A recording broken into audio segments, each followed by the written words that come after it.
Welcome to Extension Connection on Super Talk 1270. Thoughtful information and discussion with experts from both Burley and Morton County Extension offices. Extension Connection provides advice on family nutrition, issues in agriculture, lawn and garden, community leadership, flood recovery, homeowner concerns, and so much more. Live from the Super Talk 1270 News Studio, this is Extension Connection. Good morning and welcome to the Extension Connection. We have the Morton County staff here today. This is Jackie Buckley, Morton County Extension Agent, and Ashley Stegman, Agent in Training, and then Vanessa Hoynes, Family and Consumer Science Agent. Carla is not with us today. We miss her, but she'll be back soon, I'm sure. And today I'm going to visit with you about some upcoming meetings that will be held within the next couple weeks, and also some beef tidbits of information that I have come out over my subscription service for the blog. And then, Ashley, how about you? Well, today I am going to be discussing some of those holiday plants that we're going to be seeing so many coming out now that we're in full swing with the holidays. And also I'm going to be visiting about some tips for grain storage and some of those drying problems that you may run into. And if we have time, I'll also be touching on some food label claims that we're seeing more and more these days. Okay, and this is Vanessa, and I'm going to talk about, surprisingly, I didn't surprise anybody in the studio today, but I'm going to talk about all that is Thanksgiving, from choosing your turkey, some food safety tips, some things we should consider about making healthy choices when we're looking at creating that big family meal. So if you're interested in making a plan for Thanksgiving, listen up, and we'll be talking about those things today. Okay, that sounds great. And I guess, Vanessa, do you want to go ahead and start then? Sure. You know, some of the questions I start getting in the office right now is people are going to the grocery store and they're looking at that turkey and trying to decide, well, how big a turkey should I get?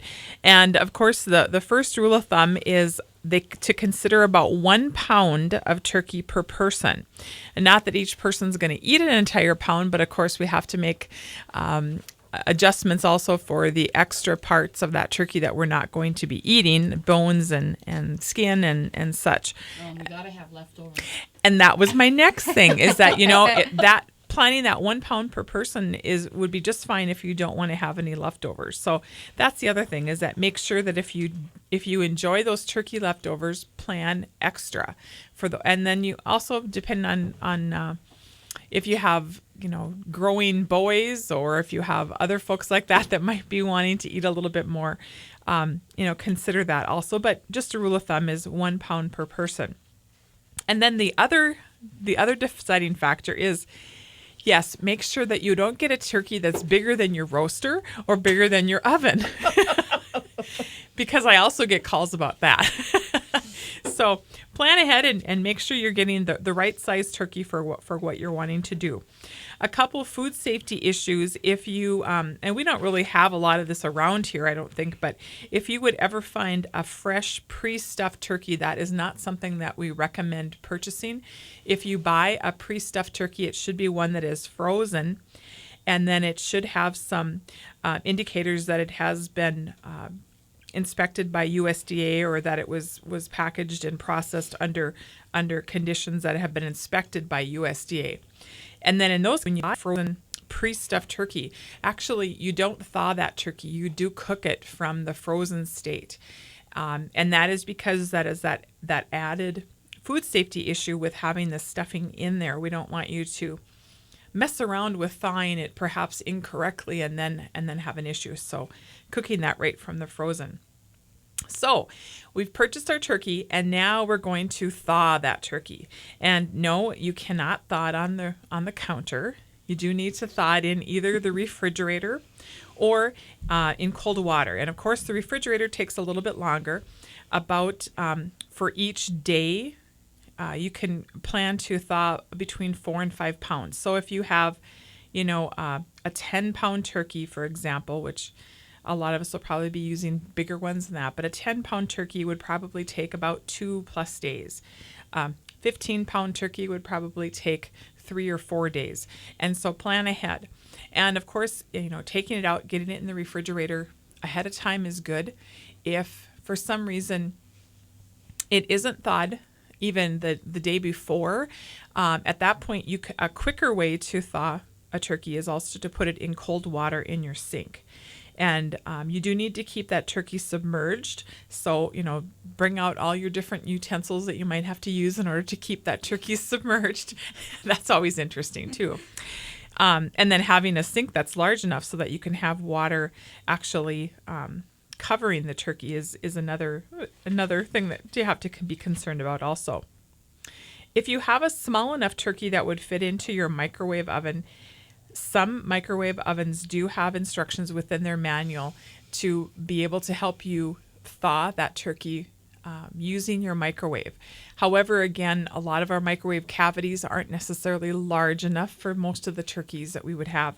But if you have a small one, that might be possible.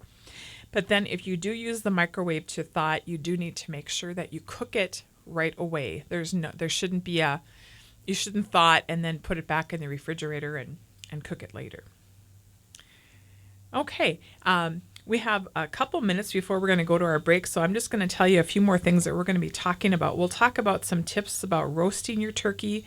I know there's lots of different cooking shows out there that give different tidbits, but we want to make sure that we're doing this safe. And so we're going to talk about cooking. We're going to talk about leftovers and how to keep those safe and how long we can keep them. And then also how high we need to, what temperature we need to have that turkey reach before we do serve that. And of course, the big question always, and I'll leave this question with you as we go to our break, how about if I buy one of those turkeys that have the pop-up timers? Is that okay? Do I need to use a thermometer? So think about that, and when we come back from our break, we will answer that question.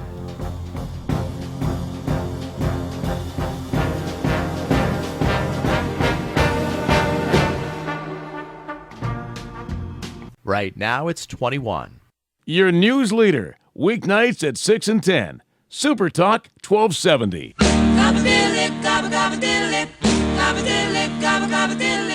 Come on, let's turkey try. Welcome back to the Extension Connection, and we have some wonderful background music. Yes, Vanessa. yes. Thanks to Jim, we have turkey trot music. Yes. All right. Yes, and we are live in the studio, so if anybody has questions, they sure can come call. call in. Yes, 663-1270. And so we were talking about turkeys before we took the break, and I had you ponder the question about those pop-up temperature indicators that you can get in some of the turkeys. And there's nothing wrong with purchasing those, but the way I like to look at those is that when that pops up, that's just a reminder that you should use your own thermometer to test the temperature.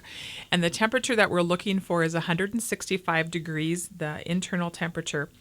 If you have an oven-safe thermometer that you're using that you would place in the turkey before you put it into the oven, you would place that in the innermost, thickest part of the thigh of the bird. And then once that indicates that it's 165, then I still would encourage you to put that into the thickest part of the breast to see if that too has reached 165. And the same place would be where you would check it if you're not using an oven-safe thermometer. Periodically during the baking roasting process, you would check it, and that magic number is 165 degrees that we're shooting for. Now, I mentioned that there are some of those cooks that you'll see on TV or even read in magazines, and they'll give you some different temperatures that you could use to roast your turkey. However, USDA and the Meat and Poultry Hotline actually encourages nothing lower than 325. And really, you will get a wonderful turkey at roasting it at 325, or if you want to get it done quicker than that, you can also roast it a little higher, but never lower than 325. And if you are having your turkey unstuffed, it will get done more quickly than if you have it stuffed. And so consider that also. And then the other issue with stuffing is that you need to make sure, I know some people get their turkeys ready the day before. And that is fine but you don't want to stuff that turkey. If you're actually going to put the stuffing in the turkey, you don't want to do that until the morning of or right before you're going to put the turkey in the oven, because that stuffing does have some possibilities with the combination of the stuffing and the raw bird, that you do have an opportunity for some cross-contamination and some possibility of food poisoning. Yeah.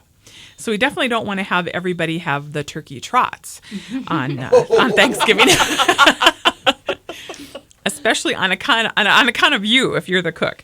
So that's something you want to make sure that you take care to plan ahead for. And now probably one of the things that some other tips for making that good bird is going ahead and tucking the wing tips underneath the shoulders of the bird, so that keeps it you have more even cooking. A lot of times, if you don't have a cover for your roasting pan, you can use a heavy-duty aluminum foil and tent your bird at least for the first 1 to 1.5 hours, and that will help to maintain that maximum heat circulation within that tenting area, and will keep the moisture in, so you'll have a nice moist bird. And then you can always take that tent off later in the cooking if you would like to be able to get that nice browned color.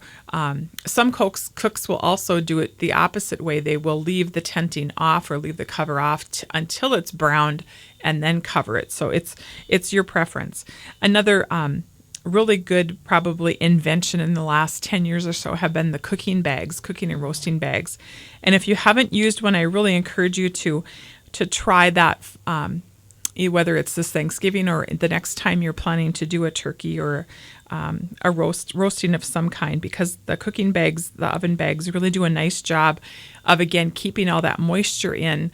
It also is a really easy cleanup when it comes time to your roaster doesn't have all that baked on crusted juices and things, and you can actually use all the juices that are coming off your bird. And so when you look at an oven cooking bag, just follow the directions that come along with that particular bag, because they all vary a little bit. When it comes to leftovers, of course, we talked about planning ahead and making sure we get lots of leftovers. You need to use your turkey within 3 to 4 days, and the stuffing within 3 to 4 days, but the gravy is something that we need to use within 1 to 2 days.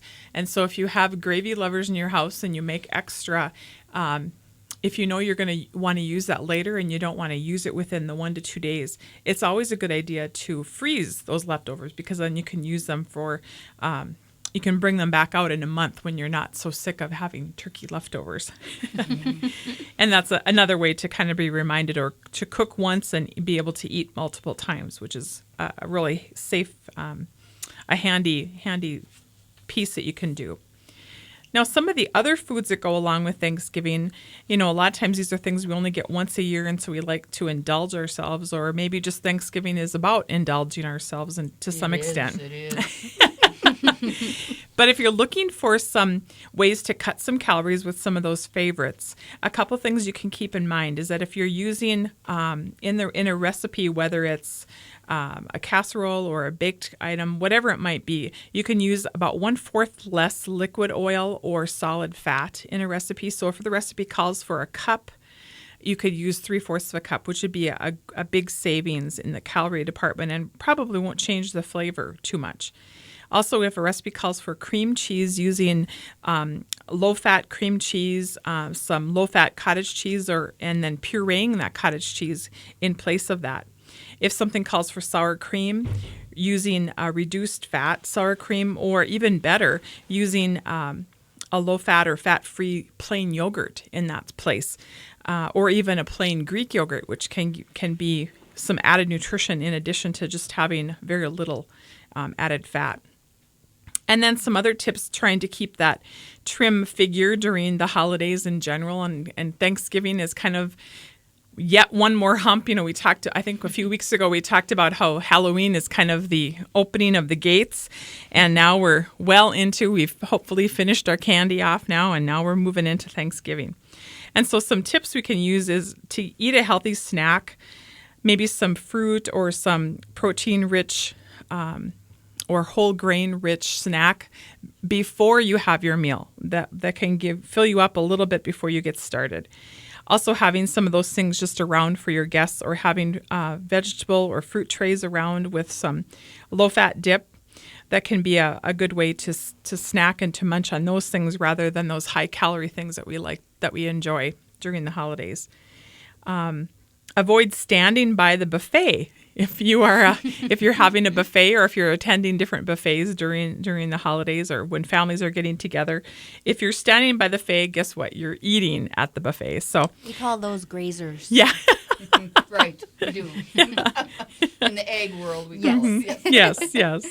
And so, just thinking about that ahead of time can be a good idea too. And then if you're looking for some other ideas for maybe some of your favorites, if you want to put a new twist on them, going to our NDSU Extension Service website, there is under Food-Wise, there is a whole grouping of different types of recipes that are out there waiting for you to just find them. For example, doing a crustless pumpkin pie. Pumpkin is an awesome, has lots of vitamin A, vitamin C, good fiber. It's a great food source, but when we add that crust, that really is where we get all those extra calories and fat. And so we can have a healthier pumpkin pie, and there's recipes for that. We also have a sweet potato casserole. If you're looking at wanting to add something that may be a little different, if you've had sweet potatoes before, but this doesn't have, it has some walnuts in there, some other good spices that go along too that make you feel like that nice warm Thanksgiving feeling. Something for breakfast, if you're having people over and staying overnight, pumpkin chocolate chip muffins would be another fun way to start the day, and giving us that good pumpkin smell within our house can be very inviting for our guests also, or for our family that happen to be there.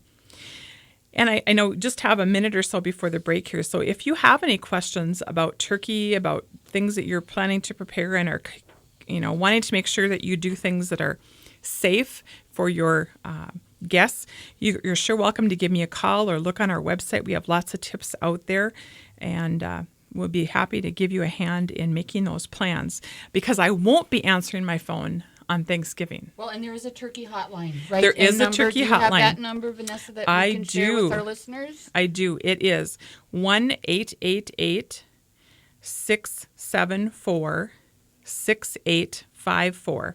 And that's the USDA Meat and Poultry Hotline. And they will be there on Thanksgiving to answer questions. So if something has caught on fire, or well, actually call the fire department first if something's caught on fire. But so do that first. And then I think just the last thing, and probably the thing that probably gets forgotten the most, is Thanksgiving is a time for families to get together. And so take advantage of having your family and your friends together, making sure that you're taking time to enjoy them right along with the food, and manage to squeeze in a few conversations in between those touchdowns and football games and parades and all the other things that are going on.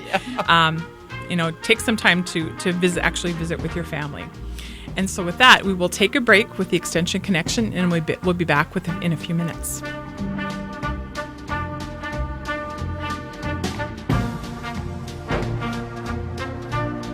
Our own radio station, not Fargo, not the Twin Cities. Proud to be Bismarck and Mandan's own Super Talk 1270. Welcome back to the Extension Connection, and Ashley Stegman and myself, Jackie Buckley, are here. Vanessa has left the studio, but she left her brochure on talking turkey. So if we get any questions or calls, we sure can try and attempt to answer them. Yes. And we have several meetings coming up that producers might be interested in attending. On December 1st, we'll be holding the first in a series of Farm Bill meetings. The first one will be held on Monday, December 1st at the Morton County Fairgrounds at 10:30 a.m. This is also in conjunction with First Security Bank of North Dakota, and they will be hosting this meeting for us. And Linda Erlacher and myself from FSA will be on hand to talk about the upcoming Farm Bill and what repercussions producers will have to look forward to in getting signed up for the farm program. So once again, that's Monday, December 1st at 10:30. On December 2nd, there will be a Ivan session for Income Tax Management for Ag Producers, and that will be held at the Bismarck State College National Center for Energy Excellence on its room 304 on the BSC campus. And so if you're interested in that, that starts at 9 a.m. It goes till noon, and they'll have several featured speakers.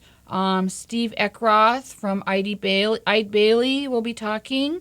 Rhonda Malum from Malum and Goodhart in Mandan, and Markers. She's the senior tax specialist with the IRS out of Bloomington, Minnesota. Rick Maple, he's the tax and senior tax specialist at Ag Country Farm Credit Services out of Grand Forks. And Steve Troyer, also with Ide Bailey from Fargo, will be talking about that as well. He's a certified public accountant, and he'll be talking as well. So you'll have the opportunity to get all the latest information on and updates on doing your taxes, especially for agricultural producers.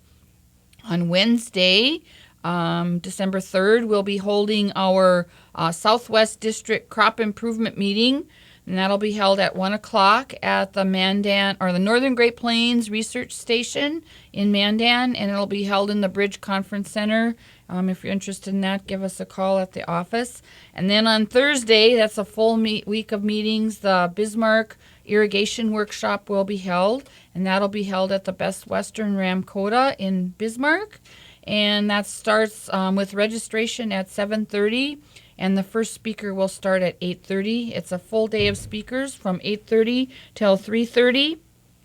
The registration fee is $20, and you can pay right at the door. They don't need any call-ins. The Bismarck Workshop is held in conjunction with the North Dakota Water Users Convention. The workshop agenda was developed with input from the North Dakota Irrigation Association and the NDSU Extension Service. An exposition with displays from irrigation equipment suppliers and other water supply industry representatives will also be held. There is also a irrigation workshop in Williston at the Williston Research Extension Center the next week, December 11th, and so that's the following week. If you're interested in that, please feel free to call our office at 667-3340 for any information on any of the meetings that I've talked about. And then tomorrow, the North Dakota Association of Fairs meeting and convention gets underway at the Ramkota in Bismarck, and so we have several Fair Board members who will be attending this event. And then in the afternoon at 1 o'clock, Ashley and I will be attending the North Dakota State Fair annual meeting, and that's at 1 o'clock at the Ramkota as well. And so we have a busy next 2 weeks of meetings and events that are coming up. And Ashley, do you want to take over from here and talk about a few of the things that you have? Sure. First, I was going to talk with everybody about some of those holiday plants that we are beginning to see on the store shelves, and maybe some of those holiday plants that you plan on giving or even receiving. I know getting into the Christmas season, the Norfolk Island pine. These are the small, what you think are the small Christmas trees. A lot of times these are given as gifts, and sometimes you'll see the little miniature ornaments, and they're very festive and fun to have as a decoration around. A few things you need to remember about these. These are miniature Christmas trees. They thrive indoors, but are not hardy for outdoor planting. And they are native to the South Pacific, so they're not going to grow very well in North Dakota. They can grow up to 200 feet tall in the right habitat, and that would be the South Pacific area. So for those small pines, they're great for decor, but they're not going to make it outdoors. So make sure that you can just water them and keep them in a good sunlighted area where there's where it's humid and can mimic that native South Pacific habitat area for it. The next plant, holiday cactus. These are very popular. Blooms drop easily, and you need to handle them very carefully, though, because they can break easily. You want to make sure that you keep them out of drafty areas. It's important that you understand their native habitat, and they are most of the time found in rainforests and not deserts. So since we don't have any rainforests here in North Dakota, or none that I'm aware of, you want to mimic that rainforest greenhouse effect for those cactuses. You want to make sure that they're in an environment where it mimics what would be a rainforest. They do like the humidity. Allow the soil to dry slightly between watering, just like any other houseplants. And then another plant that I'm sure you can find in the stores already are those beautiful poinsettias. They like to be in a bright lit area. Otherwise, they'll lose their beautiful color, and they'll just lose that luster. And we want them to be pretty and decorative for the season. So we need to make sure that we keep them in a bright lit area. Room temps are best. You want to keep them away from cool drafts. Like any house plants or holiday plants, make sure that you are keeping them away from those drafts, because those drafts are going to be hard and stressful for those plants. You want to also make sure that with the drafts, you're keeping them away from the drafty windows or those vents. Avoid overwatering with your poinsettia, and don't let plants sit in the water. It's important that even though some of those plants you're taking inside and now are house plants, that you're not overwatering them. You don't want anything to sit in water. And then next, I would like to just touch on the actual Christmas tree. I know some people have the tradition of putting up all their Christmas decorations the day after Thanksgiving, and I have actually seen in my neighborhood some people have skipped that. They jumped ahead a couple weeks, and we've got Christmas lights and Christmas trees all around. So if you are one of those people that like to get a real Christmas tree, a pine tree, I have some tips for picking out the best pine tree and what you should do with that Christmas tree once you get it home. It's estimated that 4 out of 5 homes in America will put up a Christmas tree this year, and 20% of those homes will actually use a natural tree. I remember as a kid, we always had a real tree in the house, and as a kid, I personally didn't like them because I was the one that had to pick up the needles. And so that was always kind of a pain, but they do give such a beautiful ambiance, and the smell is just wonderful. To find a fresh tree in the tree lot, unless you're cutting your own tree, most of the trees, fresh trees that we're going to be getting are in some of the lots around the Bismarck-Mandan area. And I have seen that those lots are up. I don't know if they're stocked yet, but they are ready for business, if you will. But when you're looking for that fresh tree at the tree lot, you want to grasp a branch near the trunk and run your hand back towards the tip of the branch. Shake the tree or pound its trunk to the ground a couple of times. Avoid the trees that drop the needles. You don't want one of those trees already losing all of its foliage, then it won't last till Christmas.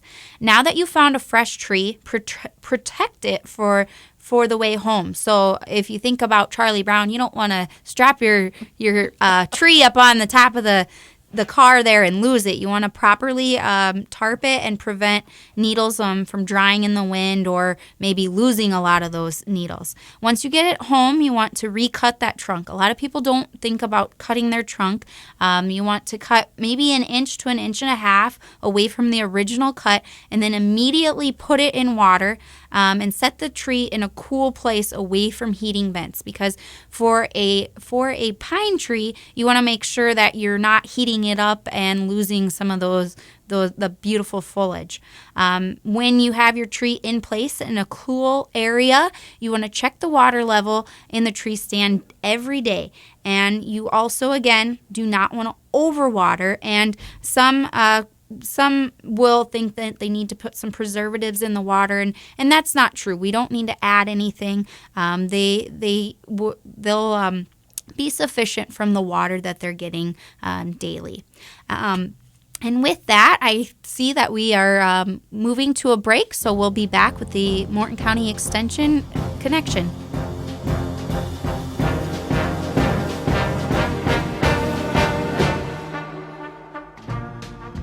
Right now, it's 21.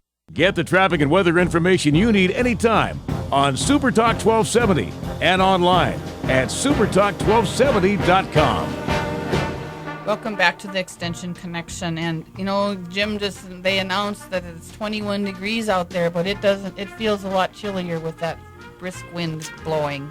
It's quite chilly. Just as a little reminder, and Ashley, we were talking about house plants before the break, and I'd like to remind homeowners that most of the time, especially in the wintertime, our humidity tends to drop in our homes because a lot of us have forced air heat, and our humidity tends to drop. And so a lot of our houseplants are not happy.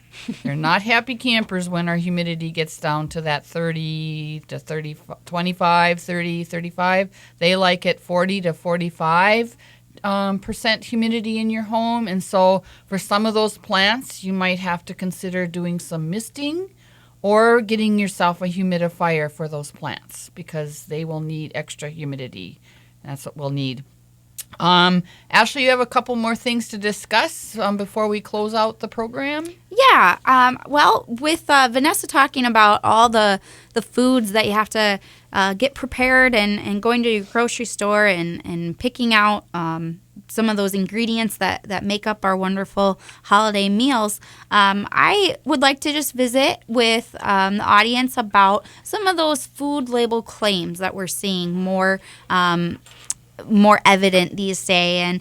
And when you go to the grocery store, those labels can be very overwhelming and can even be kind of confusing at times for consumers. It's so hard to know what they all really mean. So I would like to take a few of those and just explain what they are and what they mean.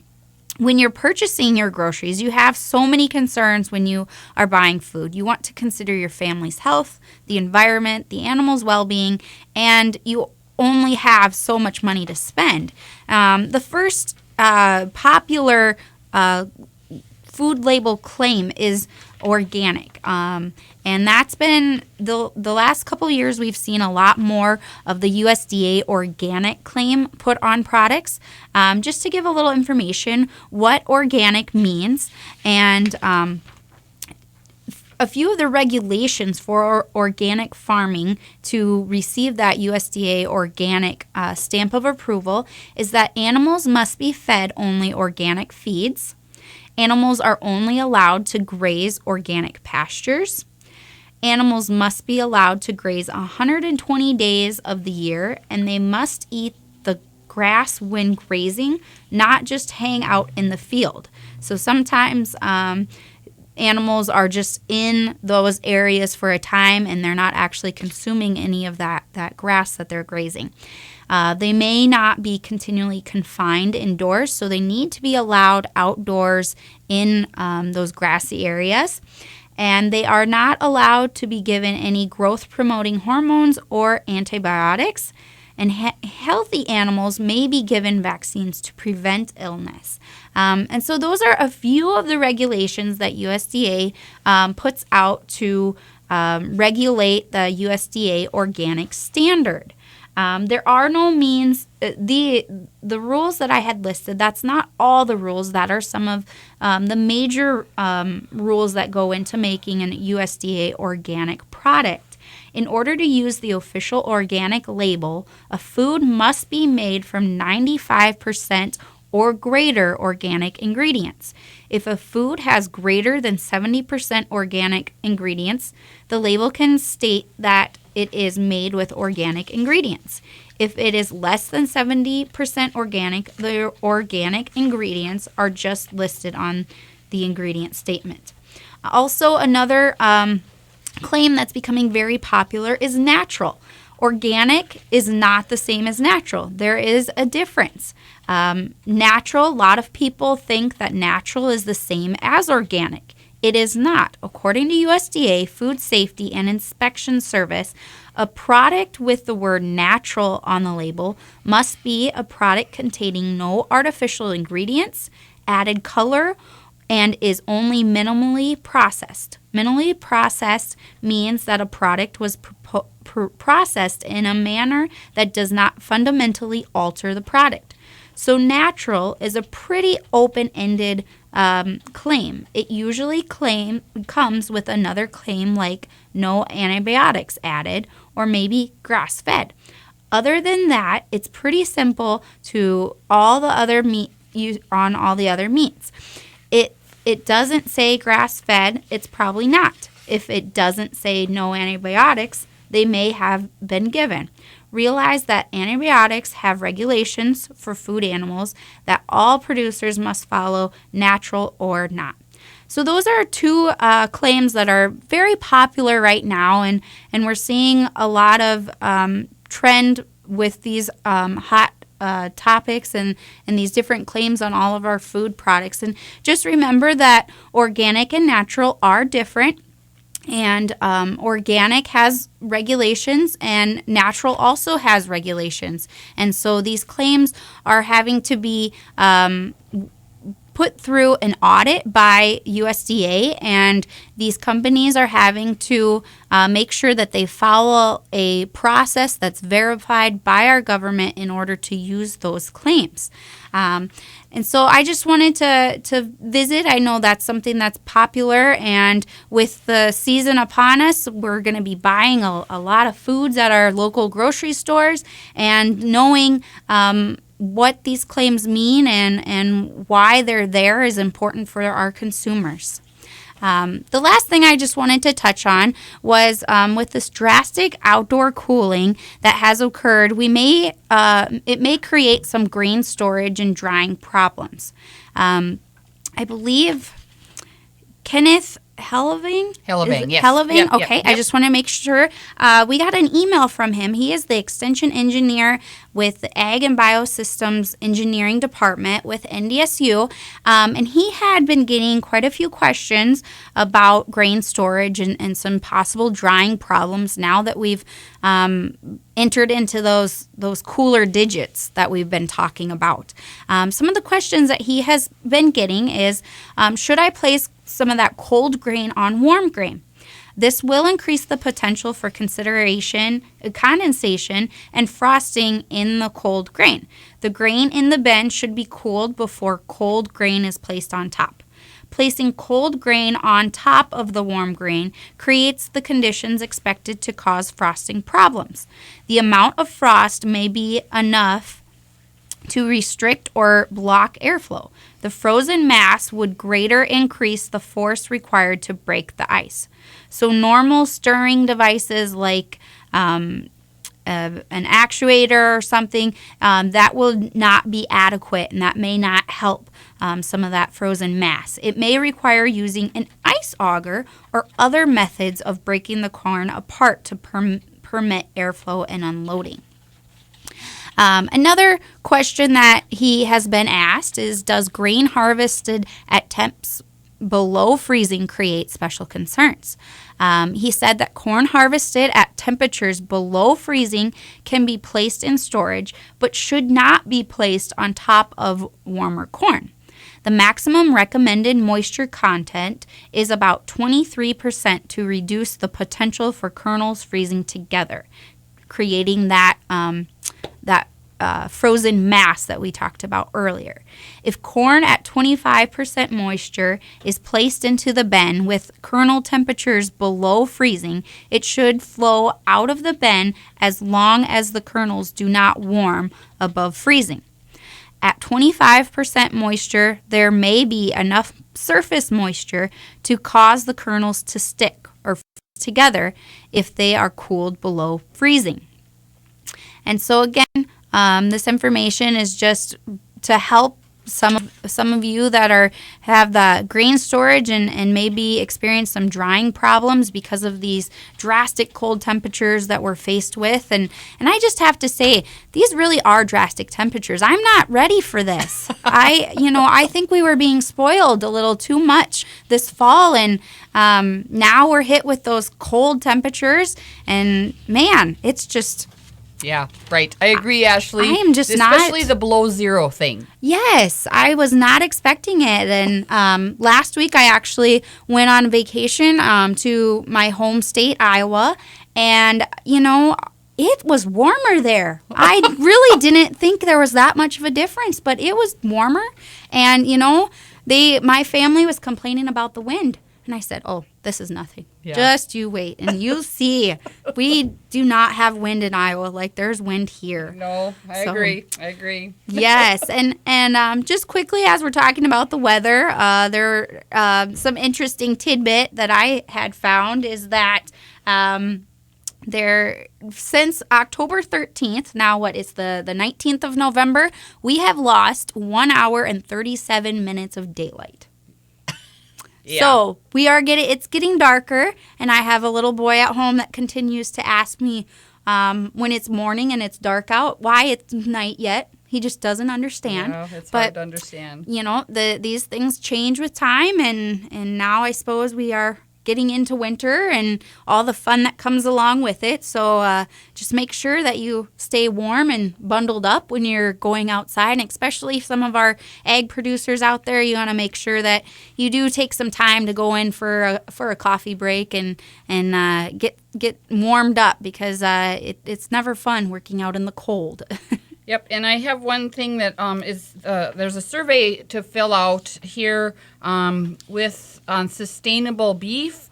Carl Dolan and the NDSU Extension Beef Specialist, and if you're interested in that, there's a survey for the North Dakota feeders and the North Dakota cow-calf producers, and if you're interested in filling out that survey, it's about 15 minutes. Please call our office at 667-3340, and I can get you the URL for that. And we are about done for today. We'll be back in 2 weeks with the Extension Connection. The Morton County staff will be, and the Bison play again this weekend, and they play Youngstown, and we're hoping for a victory. And after that loss to UNI, Ashley, it was just really bad. I know, but I'm sorry. It had to happen at some point. Right. And so we'll close up with the Extension Connection for today, and we'll be back to visit with you again in 2 weeks.